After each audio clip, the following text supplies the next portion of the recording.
or high production.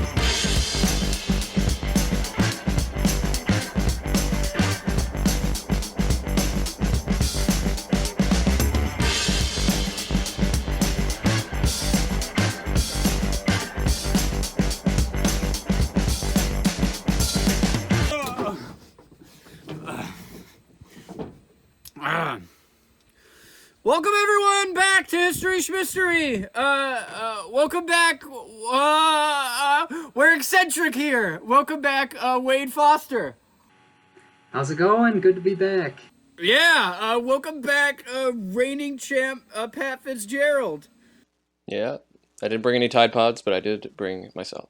There you go, and we prefer that. So, if we remembered last time, Pat came away with the win, but we're going to see if Wade has a chance to clutch it back this time.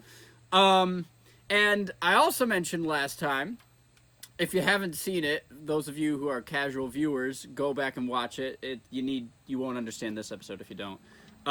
But this time actually has a theme. It's not just random historical stories. And the theme this time is bizarre historical stories. Things that are strange and potentially unsolved. So, little unsolved mysteries may be going on here. So, I mean, there are definitely not any other shows who do this any better. Or high production. Totally. No, not at all. But we're going to do our own little version of it. And some of them they haven't covered. And, some of them are real and some of them schmistery, But let's see how it goes. We're actually going to switch it up a little bit here. Is after each story, we're going to ask if you think it's history or schmistery. Okay. And that's going to give us a chance to earn those 5 points in the middle of the game. And see how that works, and maybe try and catch up, give someone else a bit of a lead. But let's get right into it with a mystery from Russia. So, This story takes us all the way back to 1959. And we're going to see if my computer can send me... You guys can still hear me? Schmistery. Yeah. Nice. Schmistery. Oh, It was Soviet Union in 59. You got me. So let's get started.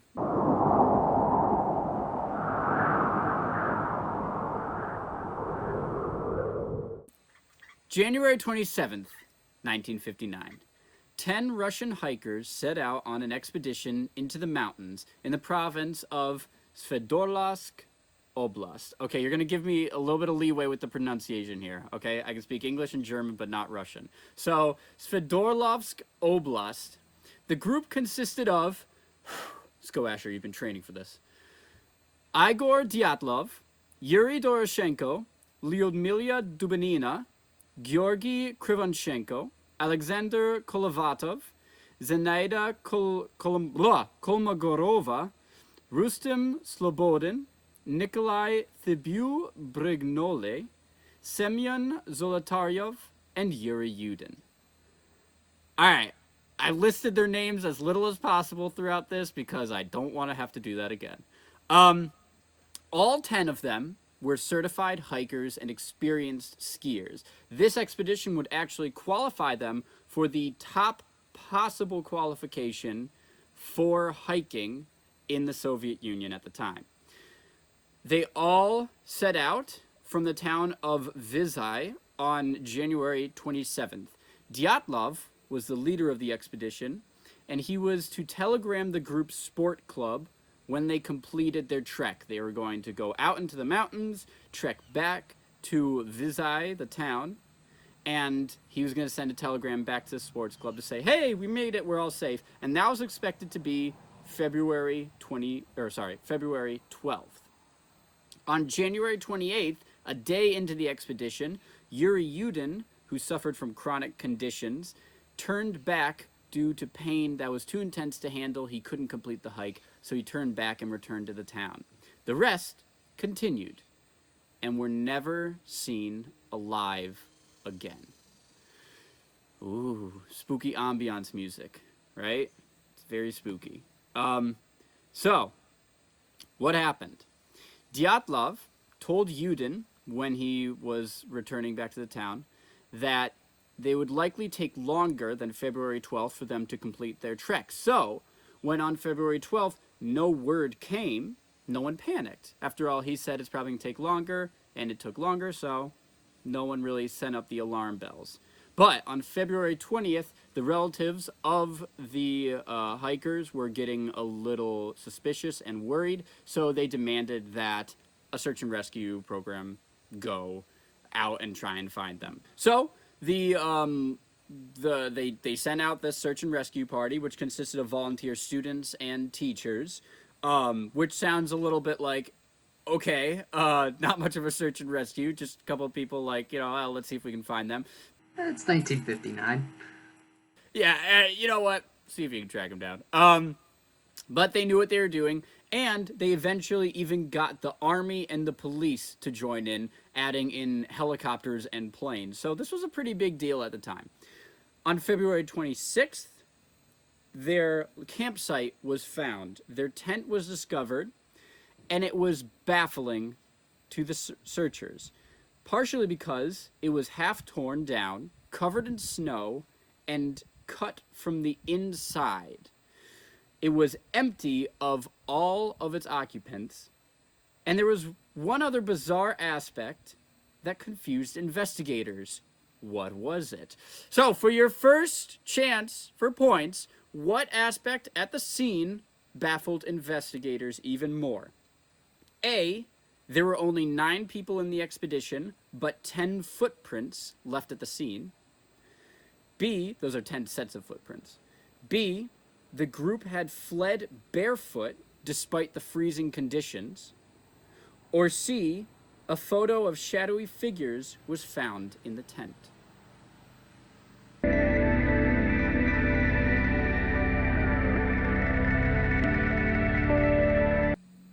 All right. We're going to start with Pat since he was ready first. Pat, what did you say? B, footprints. B, that the group had fled barefoot despite the freezing conditions. All right. Wade, what did you say? I'm saying B for barefoot as well. Saying B for barefoot as well. Well, I hate to break it to you, but it's a tie. You're both correct. The group had fled the site barefoot despite the fact that it was incredibly cold outside, which brings us to a next point. Also brings you both tied. You both have 1 point. Congratulations, gentlemen. Good start.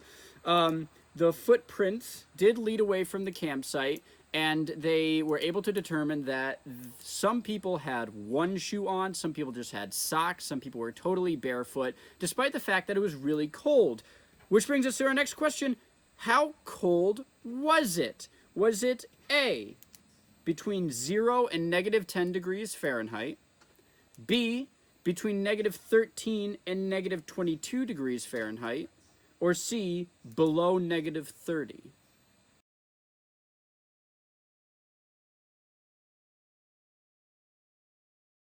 All right, Wade, we'll go this time. What do you think?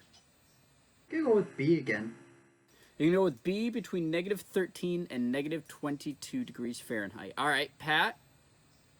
C. Saying C, below negative 30.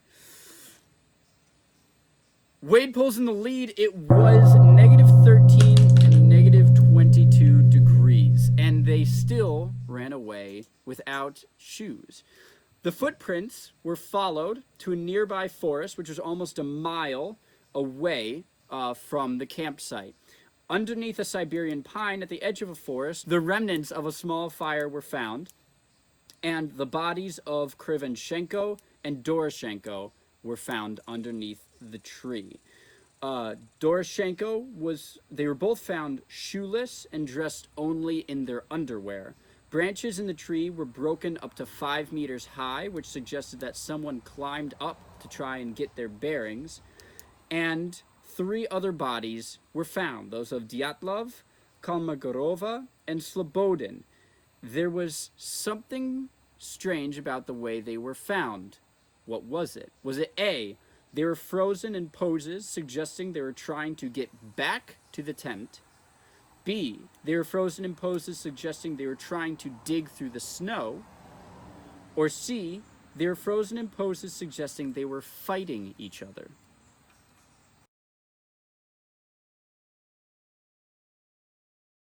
Pat, what did you say? C.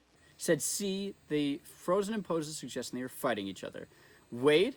C as well. C as well. All right. Points for no one. They were frozen in poses suggesting that they were trying to return to the tent they had just left. They were frozen several feet apart, with Dyatlov the furthest from the tree at around 2,000 feet away. So, those 5 were found, which left 4 unaccounted for, and they would not be found until over 2 months later, when the snow began to melt. They were found under 13 feet of snow in a ravine 246 feet away from the pine tree. Of the 4 found, Dubinina was wearing Krivonchenko's burned and torn trousers. There was a torn jacket wrapped around her left shin and left foot as well. But what was the most bizarre thing continues to baffle people today. What was it? Was it A, they were devoid of their inner organs? B, they appeared to die of heat stroke? Or C, the 3 died of fatal injuries but showed no tissue damage?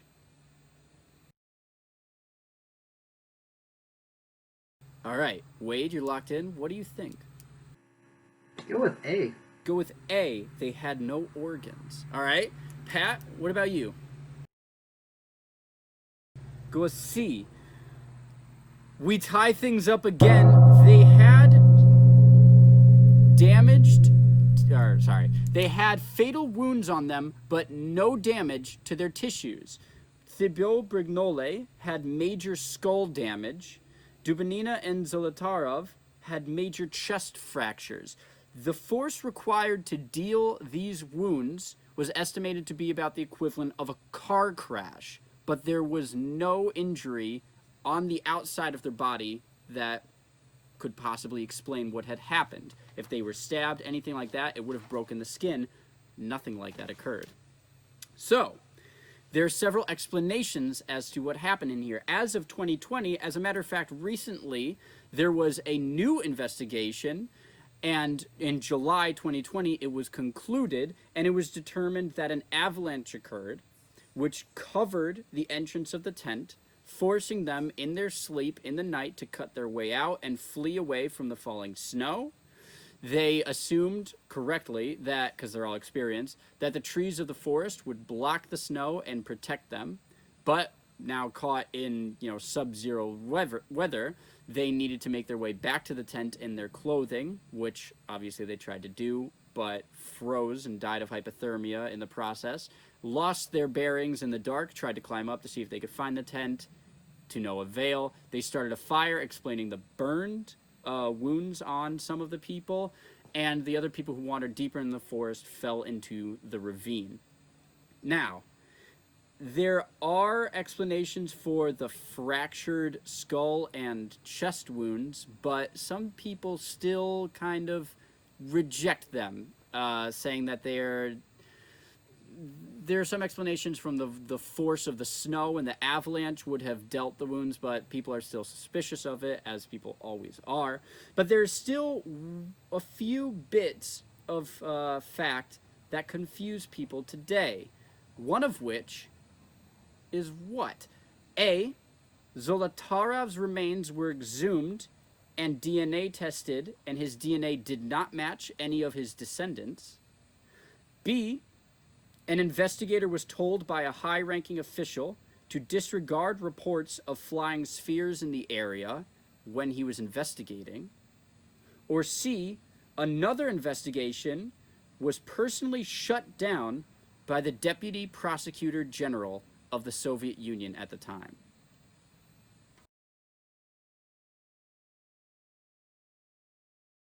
We are both locked in. Pat, what'd you say? You said C, the Deputy Prosecutor General came down and personally shut down a secondary investigation. All right, Wade. I went with A. Went with A. Zolotarev, one of the hikers, remains were exhumed and his DNA did not match those of his descendants. Well, you're both right. All three of those are facts that are connected to this case. There were reports of flying orbs in the area, and one of the investigators claims that his higher-ups told him to disregard them immediately. Zolotarev's remains were exhumed. His DNA did not match any of his descendants. They did a facial reconstruction, and it matched photos from the time, but there are theories out there that someone was actually hiding under his name after World War II, and another investigation was personally shut down by the Deputy Prosecutor General. So a little bit of a trick question, but just to emphasize how really weird the Dyatlov Pass incident was. So the pass was actually renamed after the leader of the expedition, Igor Dyatlov, and remains so named today. Which brings us to our next question. What about the story? Is it history or shmistory? What do we think? Take some time. Did I conjure this up? My dog's barking. But did I conjure this up with my big galaxy brain? Or is this real? Wait, what are we thinking here? Are we allowed to deliberate between one another? You can chat. Sure. I'll let you chat. Would you mind giving us some?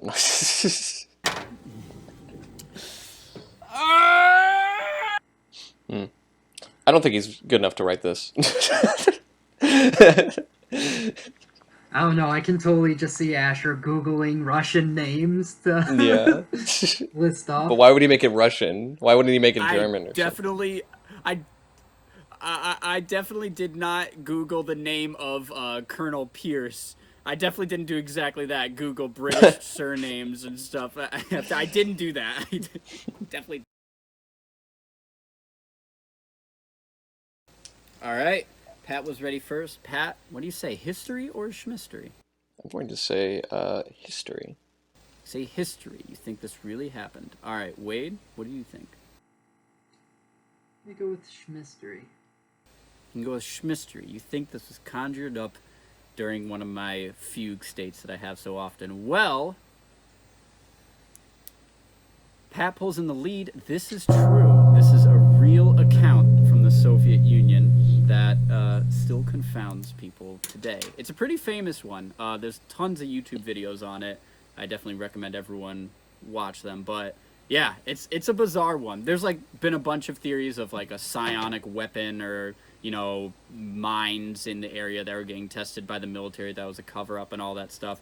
Me personally, I agree with the avalanche explanation. That just I'm just one of those guys. It makes the most sense. It does. I actually thought it was fake because they said the helicopter. I was trying to remember when helicopters were made. I was 59. I'm like, I know they got made during Vietnam War, but they were. Yeah, that's a good way to test it. When I make up these stories too, I don't go through all the really intense investigation. So if there's something you're like, well, wait a minute, keep that in mind. But moving on. That was worth 1 point, right? No, that was worth 5. Oh. History Shmistories guesses are worth 5. All right. We now move on to the Lost Flight Group, Flight 19. Now, I know what you're thinking. You're immediately thinking Shmistory, but hear me out on this one.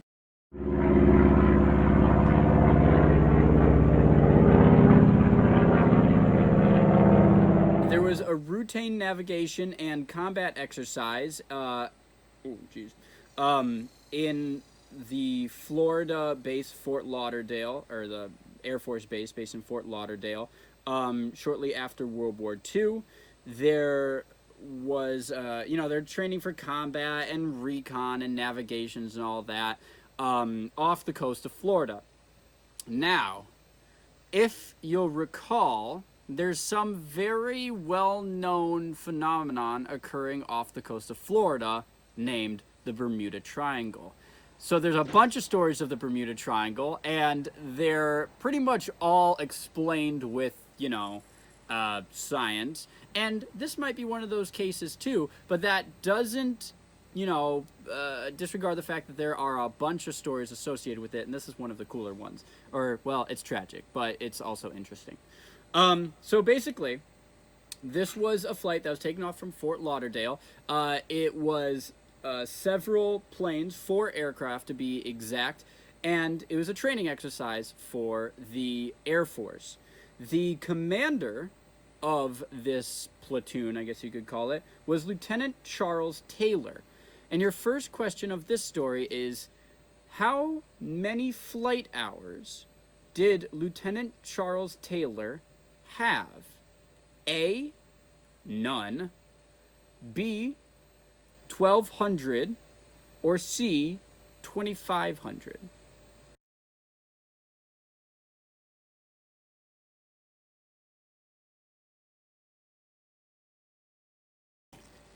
All right, Wade, you were ready first. Let's go with you. What do you think? I'm gonna go with A. You go with A. You think he was a newbie, never been in a plane before. It's a training exercise. Pat? Pat, what'd you say? I'm gonna go with B. You know, with B, he had 1,200 hours of flight time. Well, no advancements for anybody. He had 2,500 hours of flight time. Just shows you how experienced that this commander really was.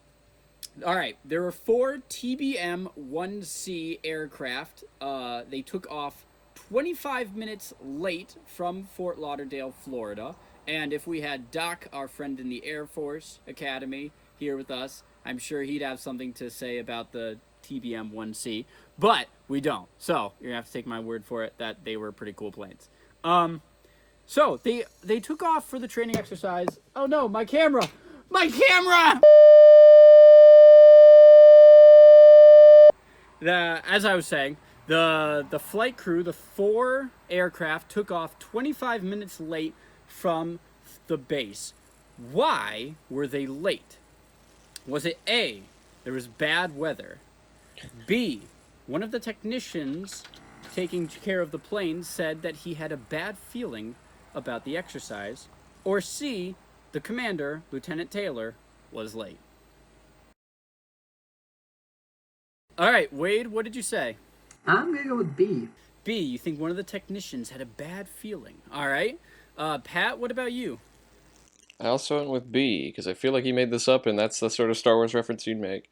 Also with B. Well, that'd be fun, but it was pretty drab. Taylor was late. He just showed up 25 minutes late to the exercise.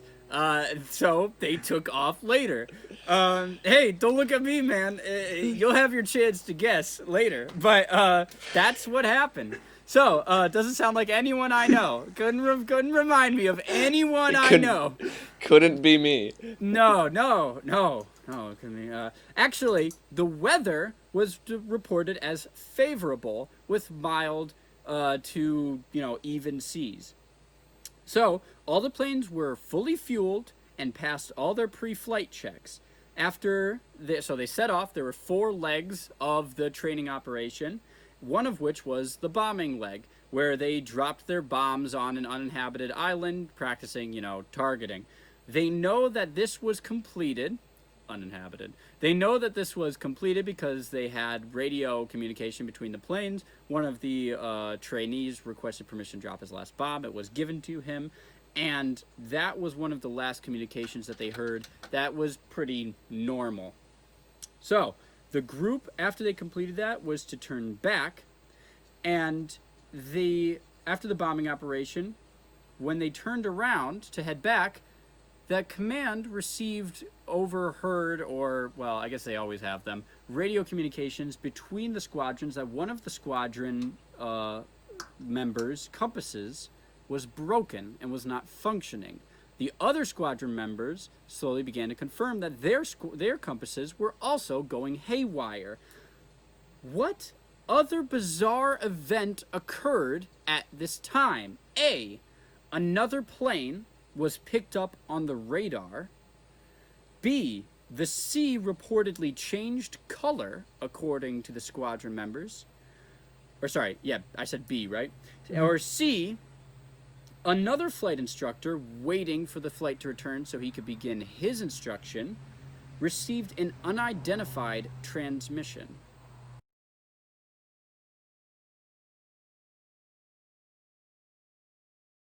Wade, what did you say?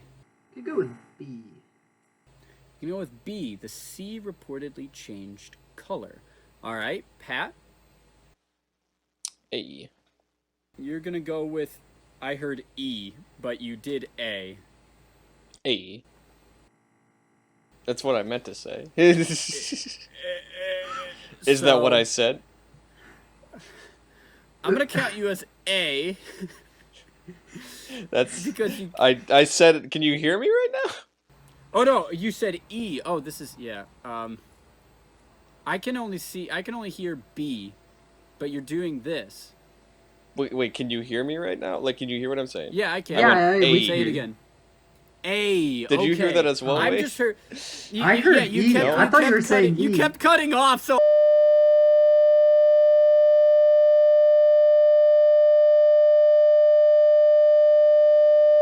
I wish it was A, because it sounds pretty baller, but it was in fact C. Another person on the base received an unidentified transmission.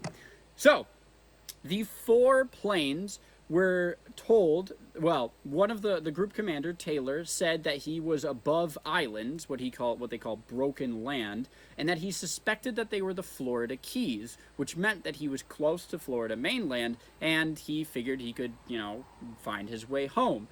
Command, however, told them to put the sun on their port side, which is the left side, and fly due north. While doing this, the commander decided to make several different adjustments, including turning due east, because he thought that he was above the Keys and it would take him back home, and then turning back due west because he thought he had gone far enough. I don't understand all the decisions that he made. It doesn't make much sense to me, but I'm also not in the Air Force. Someone did note that it was Air Force protocol to just turn 270 degrees and go, west, which is the way to get home in that area, but he didn't follow those orders. I don't know why he wouldn't if that was protocol, but that's what happened. They eventually decided, they were eventually just lost, and they were losing radio communication. It was getting later in the day, the weather deteriorated, and the sun eventually set. Around 6:20, the last communication from Taylor were picked up. What was it? Was it A, all planes close up tight, will have to ditch unless landfall, when the first plane drops below 10 gallons, we all go down together? B, here we go, boys, hit the water as close to flat as you can? Or C, what the hell is that? Or D, where we drop him? Pat thinks he knows. All right, Pat, what did you say? It didn't sound like he was following protocol, so I'm just gonna say B, I suppose. I don't know. A sounded too official, and boys. C sounded too crazy. Okay, all right. Wade, what about you? Going with C. Going with C, what the hell is that? Well, it was A. He was given orders on how to stick together and go down as a squadron. I know. We have not gotten a single point, I think. It's been a rough one, this story. I've been throwing you through loops, I know how to write them. So it's worth noting that no wreckage was ever found. They thought they found pieces of the wreckage, but they couldn't confirm it. And the fact also remains that during their getting lost thing, Command tried to ask them to activate something within their planes that would help them triangulate their location, but they never responded. So just a whole lot of bizarre events going on here. The Air Force initially laid blame at Taylor, but said that it also wasn't really his fault because the compasses went haywire. They point out that the islands that Taylor saw below him were likely not the Florida Keys, but a different set of islands, and that each time Taylor turned due east, he was just flying out into the ocean, and by the time he decided to actually follow protocol and turn around and go due west, they were already so far out that they couldn't even make it back with the amount of fuel they had left.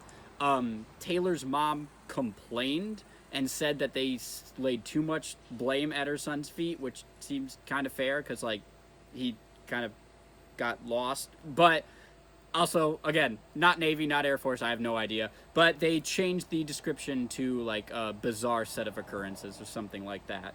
But that is the story of Flight 19. There's also a fake news article around going around a little bit ago that you guys may have seen that said that one of the planes from Flight 19 landed in Fort Lauderdale, you know, all 75 years later, which is obviously, you know, fake, but, you know, a little connection to modern times. Or is that just something I threw in there to kind of try and trick you? What do you boys think? Is the story of Flight 19 history or Shmistory? Are these men lost to history or found within the little realm we call Shmistory?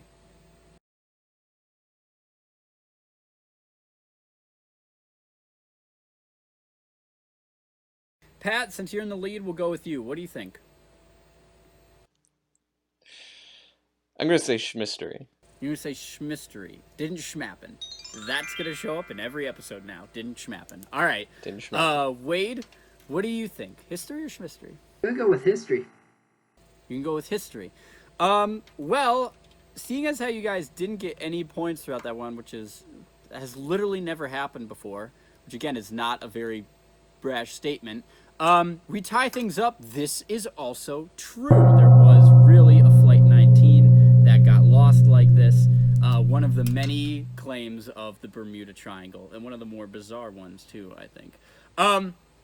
So we go into our final story with a tie at 8 points, and let me just tell you, you know what? I actually probably should have done them in reverse order because they actually.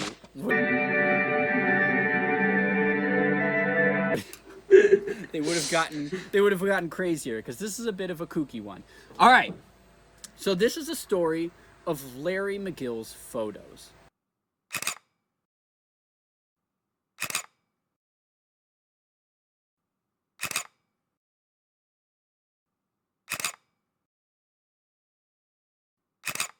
Larry McGill was a wildlife photographer in the 1990s. He lived in Utah, and which gives him, you know, ample space to take wildlife photos. And so what he would do is he would drive out into the, you know, Utah desert area and go and take photos of things he would find out there, you know, scorpions and, you know, big, beautiful rock structures, stuff like that.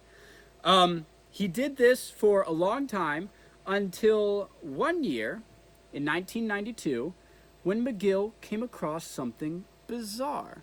So he went out into the desert for a whole day expedition of taking photos, and when he was driving home at night, he noticed a bizarre glow on the horizon.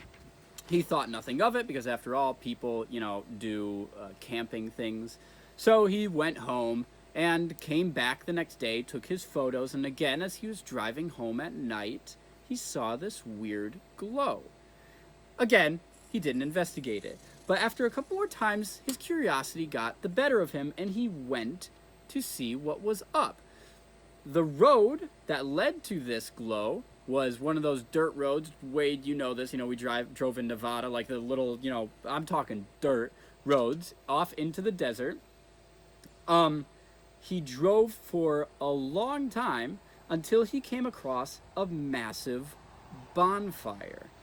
The bonfire was circled by people holding hands and wearing hoodies. But that wasn't the only strange thing about this. What other bizarre aspect of this scene caught McGill's eye? Was it A, there were no cars in sight, despite the fact that they were deep in the desert? B, there were penned up animals all around the clearing, or C, there were massive pits dug off to one side.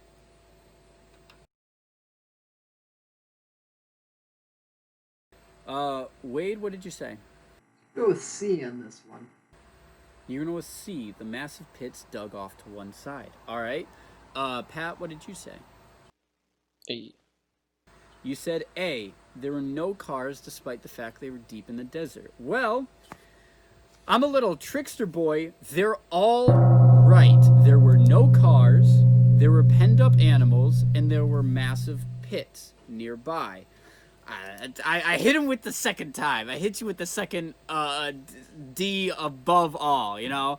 All right, so, all of the above. So, naturally, a pretty weird thing to see in the middle of the night, in the middle of the desert. So, Larry McGill, being an actually intelligent human being, got out of there and left. But being, again, the naturally curious person he was, he decided he needed to go back and see what was up. But he didn't do it alone. He took his friend, Vince Engel, and they went back to the fire the next night. There, they found something different. So, there was no one around this fire, but the fire was still burning bright. What other strange thing did they come across? A, remains of humans and animals alike spread exactly 23 feet apart in a wide circle. B, inverted crosses on a nearby ridge. Or C, tied and bound people that were later identified as missing persons. Alive, people who were alive.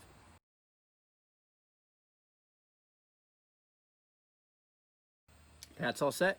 Pat, what did you say?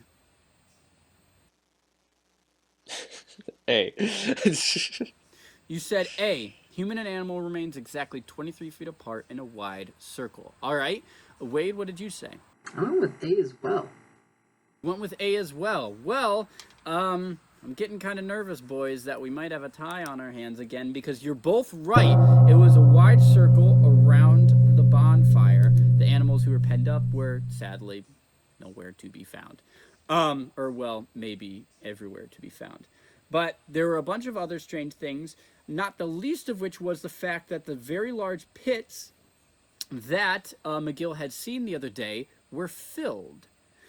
Engel, while investigating, tripped over a pipe in the ground. So, there's basically this pipe sticking up out of the dirt. And they started digging to see what it was and found that it went a lot deeper than they could possibly dig.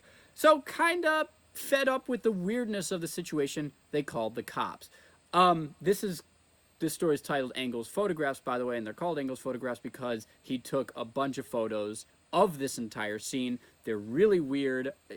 Don't look at them if you're not, willing to see weird things. But they essentially call the cops. The cops show up, and they bring out some construction equipment, and they start digging. They follow the tube down, and what did they find?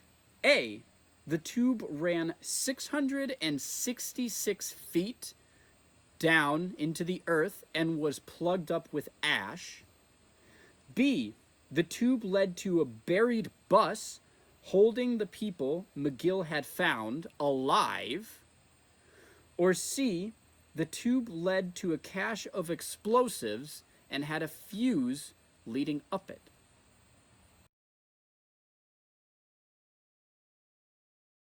Pat, what do you think was below the earth? I'm hoping B. You're hoping B, a bus holding all the people McGill had found. All right. And Wade? C. You think C, the tube housed a fuse that led down to a cache of explosives. Well, Pat, you're right. It was a bus buried beneath the earth, and the tube was providing oxygen for this mass of people sitting in it. This is obviously a really weird thing to come across. All the people inside the bus were catatonic. they were taken away by the police and put under psychiatric treatment, it was found that every single one of them was diabetic, and all of them had appendectomy scars that were fairly recent and not really surgically sound. Only one of them was ever shown to have broken the catatonia that came over them, and said only that they were, quote, trying to save themselves.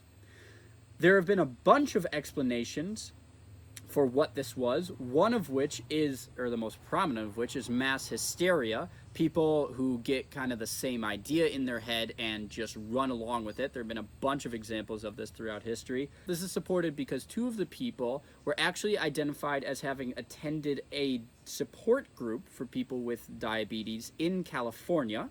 So the theory is that these two people, kind of in dealing with their diagnosis, came up with some bizarro way to save themselves from it and reached out to other people with, diabetes to try and spread their method. Other than that, the rest went unidentified for the rest of their lives. But there is one more bizarre thing about this story that catches people's eye. What would that be? Is it A, the bus that was found buried in the desert was from a New York public school? Ignore that. Was from a New York public school, despite being in Utah. B, all of the sweaters that the people had on were from a brand that went bankrupt in the 1970s. Or C, the bonfire was fueled by furniture that had been reported stolen from burglaries in the area. All right, Wade, what did you say? You go with B. You can go with B, the sweaters from a brand that went bankrupt in the 70s. All right, Pat, what did you say? I said B.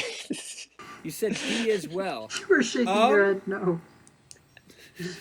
Well, I hate to break it to you, but you're both wrong. The fuel for the fire was found to be armoires, tables, chairs, nightstands, miscellaneous things that had been reported stolen from all around Utah in burglaries throughout the past months. Which, why and what and for what reason?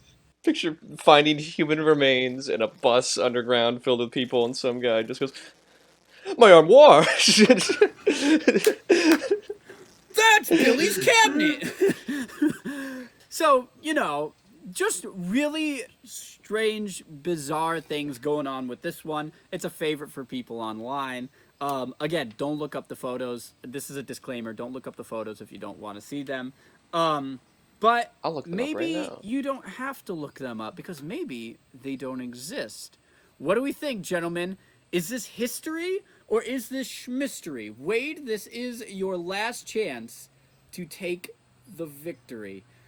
What do you boys think? Wait, honestly, I think we should both answer the same thing here. Yeah, I completely disagree. Now, I see how your viewpoint would say that. He wouldn't do 3 real ones in a row in one day, would he? It'd be absolutely crazy. It'd be insane. It'd be stupid. It'd be moronic. It'd be idiotic. It'd be move. Childish. I don't know. He might try and set that up early on. No, I'm right.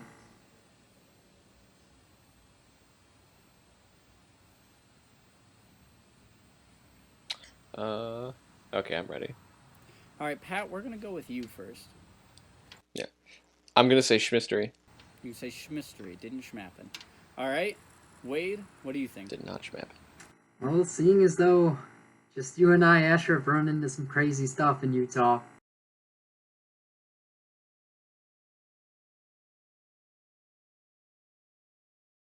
I'm gonna go with history. You go with history. Well, we have run into some crazy stuff in Utah. Unfortunately, this would not be one of them. This is Shmistory. It did not schmappen. It is the only made-up story for this episode, which leaves us with Pat coming in the lead at 16 points. Wade falling behind with 10. The wacky episode, boys. Some weird stuff. This one, some unsolved ones. I hope it makes it better that all the bizarre things in that last one didn't really happen. No letters, please. I don't want to have to deal with that. But yeah. So that was the strange occurrences themed episode. I think you both did very well. We have to give Pat his certificate. This is, I just can't believe it. This is the reigning, the longest victory streak we've ever had on this show. Crazy that that's good. There's a spider on my screen. But thank you, both of you, for helping. Look, you even got the piece of paper. For checking in. Next week we're gonna have some equally wacky things. We're starting Spooktober, so prepare yourselves for some spooky ones. This is a precursor. Yeah, this is a precursor. Definitely gonna be some wacky things coming up. Might hear back from the Bermuda Triangle. Might hear from a little colony in New England that kind of went poof. But we'll see what's down the tube. Right? Well, always a pleasure to be here. Thank you for having me. Yeah, thank you. It's always it's mostly a pleasure to have you guys. So, gentlemen, Wade Foster, thank you for joining me. Pat Fitzgerald, congratulations again. We're going to see if we can dethrone him next time. We also might soon... Okay, just not going to happen. We might soon have a special guest star. Leo, the Legend Walker, coming in from Germany, might be joining us soon. But until then, we'll just have to deal with us. So, gentlemen, a pleasant day to you both. Good night. Ah!